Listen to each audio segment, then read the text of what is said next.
എല്ലാവർക്കും ഷിനൂസ് റെസിപ്പിയിലേക്ക് സ്വാഗതം. ഞാൻ ഷിനൂസ് സൂര്യനാരായണൻ. നമ്മൾ ഇന്ന് നോക്കാൻ പോകുന്നത് നേന്ത്രക്കായ എരിശ്ശേരി എങ്ങനെ വെക്കാമെന്നാണ്. നമ്മുടെ ഓണത്തിന്റെ പ്രധാന, അതായത് ഓണം എന്നല്ല, സദ്യയുടെ പ്രധാന ഒരു വിഭവം കൂടിയാണ് നേന്ത്രക്കായ എരിശ്ശേരി. ഈ നേന്ത്രക്കായ എരിശ്ശേരി എങ്ങനെ വളരെ സിമ്പിളായിട്ട് വെക്കാമെന്നാണ് നമ്മൾ ഈ വീഡിയോയിലൂടെ നോക്കുന്നത്. അപ്പോൾ ഈ വീഡിയോ നിങ്ങൾ ഫുള്ളായിരുന്നു കാണുക, നിങ്ങളുടെ ഫാമിലി ഫ്രണ്ട്സ് എല്ലാവർക്കും ഷെയർ ചെയ്ത് കൊടുക്കുക. നിങ്ങൾക്ക് വീഡിയോ ഇഷ്ടമായി എന്നുണ്ടെങ്കിൽ ലൈക്ക് ചെയ്യുക, സബ്സ്ക്രൈബ് ചെയ്യാത്തവർ സബ്സ്ക്രൈബ് ചെയ്യുക. തൊട്ടടുത്തൊരു ബെല്ലൈക്കണും കൂടി ഉണ്ട്, അതും കൂടെ ക്ലിക്ക് ചെയ്ത് നമുക്ക് വീഡിയോയിലോട്ട് പോകാം. നേന്ത്രക്കായ എരിശ്ശേരി വെക്കാൻ നമ്മൾക്ക് ഇവിടെ ആവശ്യം ഒരു പച്ച നേന്ത്രക്കായ, ഒരു നേന്ത്രക്കായ്ക്ക് ഒരു ഫുൾ തേങ്ങയാണ് ആവശ്യം. പിന്നെ നമ്മൾക്ക് ഒരു 1/4 കിലോ ചേനയാണ്. ഇത്രയുമാണ് നമ്മൾക്ക് നേന്ത്രക്കായ എരിശ്ശേരി വെക്കാൻ ആവശ്യം.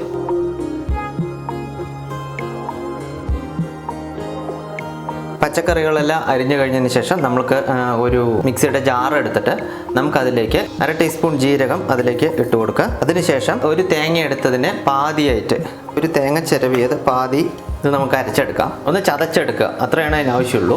ഇനി നമുക്ക് പച്ചക്കറികൾ വേവിക്കാനായിട്ട് ഒരു കുക്കർ എടുക്കുക. അതിലേക്ക് നമ്മൾക്ക് നമ്മുടെ പച്ച നേന്ത്രക്കായ് മുറിച്ച് വെച്ചത് അതിലേക്ക് ഇട്ട് കൊടുക്കുക.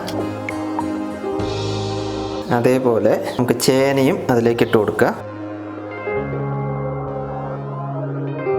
ഇതിലേക്ക് ഒരു 1/4 ഗ്ലാസ് വെള്ളം ആഡ് ചെയ്ത് കൊടുക്കുക. ഇതിലേക്ക് മഞ്ഞൾപ്പൊടി ഒരു 1/2 ടീസ്പൂൺ ഇട്ട് കൊടുക്കുക. മുളക് പൊടി 1 ടീസ്പൂൺ ഇട്ട് കൊടുക്കുക. നമുക്ക് ഇതിലേക്ക് ആവശ്യത്തിന് ഉപ്പിട്ട് കൊടുക്കുക. നമുക്കിതിനെ വേവിക്കാൻ വയ്ക്കാം. 2 വിസിൽ വരേണ്ടത്. അപ്പോൾ കുക്കർ നമ്മൾ വെച്ചത് റെഡി ആയിട്ടുണ്ട്, പ്രഷറെല്ലാം പോയിട്ടുണ്ട്.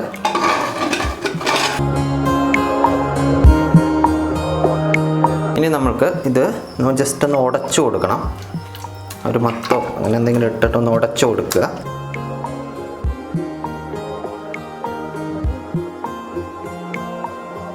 നമുക്കിനി ഇത് അടുപ്പിലേക്ക് വയ്ക്കാം. അതൊന്ന് തിളച്ച് വരാറാവുമ്പോൾ നമുക്ക് ഇതിലേക്ക് അരച്ച തേങ്ങ നമുക്കിതിലേക്ക് ആഡ് ചെയ്ത് കൊടുക്കുക. ഇതൊന്ന് തിളച്ച് വരട്ടെ. ഇതൊന്ന് നന്നായി തിളച്ച് വരട്ടെ. ഒന്ന് തിളച്ച് വന്നതിന് ശേഷം നമുക്ക് ഇത് അടുപ്പിൽ നിന്ന് മാറ്റി വയ്ക്കാം.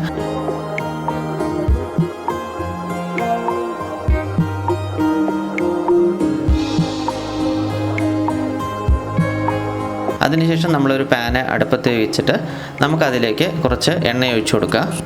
എണ്ണ ചൂടായതിനു ശേഷം നമുക്ക് കുറച്ച് കടുക് ഇട്ട് കൊടുക്കാം. 2 വറമുളക് ഇടുക. ചതച്ച വെളുത്തുള്ളി 2 ഇടുക. ഒരു 2 കൊത്ത് കറിവേപ്പില നമുക്ക് ഇതിലേക്ക് ഇട്ട് കൊടുക്കാം. അതിനുശേഷം നമ്മൾ മാറ്റി വെച്ച ഒരു പകുതി തേങ്ങ നമുക്കിതിലേക്ക് ആഡ് ചെയ്ത് കൊടുക്കാം. തേങ്ങയൊന്ന് നന്നായി ചുവന്ന് വരണം.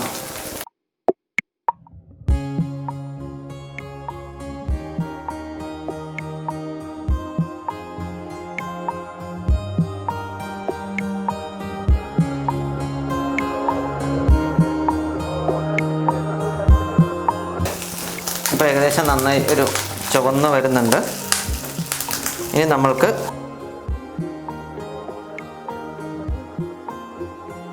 ഇതിലേക്ക് നമ്മൾ മാറ്റി വെച്ചിരിക്കുന്ന ഇത് ആഡ് ചെയ്ത് കൊടുക്കുക.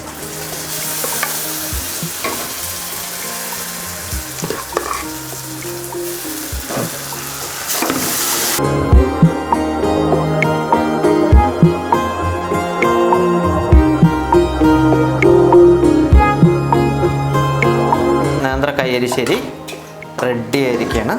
ഇത്രയേ ഉള്ളൂ പരിപാടി. ഇനി ഇത് നമുക്ക് സെർവ് ചെയ്യാം.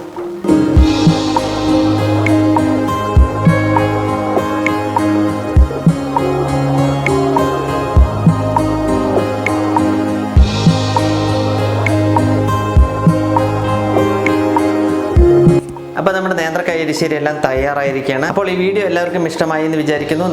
നല്ല സ്വാദിഷ്ടമായ നമുക്ക് സദ്യയിലും ഓണത്തിനും എല്ലാത്തിനും വിളമ്പാൻ പറ്റുന്ന ഒരു അടിപൊളി നേന്ത്രക്കായ എരിശ്ശേരിയാണ് നമുക്ക് ഈ വീഡിയോയിൽ നിങ്ങൾക്ക് കാണാൻ കഴിഞ്ഞത്. അപ്പോൾ നിങ്ങൾ എല്ലാവരും ട്രൈ ചെയ്ത് നോക്കുക. ട്രൈ ചെയ്ത് നിങ്ങളെ വലിയേറെ അഭിപ്രായങ്ങൾ നമ്മുടെ കമന്റ് ബോക്സിൽ രേഖപ്പെടുത്താം. തുടർന്ന് ഇൻസ്റ്റാഗ്രാം, അങ്ങനെ എൻ്റെ ഇൻസ്റ്റാഗ്രാം ഷിനു സൂര്യനാരായണൻ ഇൻസ്റ്റാഗ്രാം പേജുണ്ട്, അതിലെല്ലാം നിങ്ങൾക്ക് ഒന്ന് മെസ്സേജ് ചെയ്യാവുന്നതാണ്. തുടർന്നും അടുത്ത വീഡിയോയുമായി ഞാൻ നിങ്ങളുടെ മുന്നിൽ വരുന്നത് വരെ ഞാൻ നിങ്ങളുടെ ഷിനു സൂര്യനാരായണൻ. ബൈ, നാളെ കാണാം.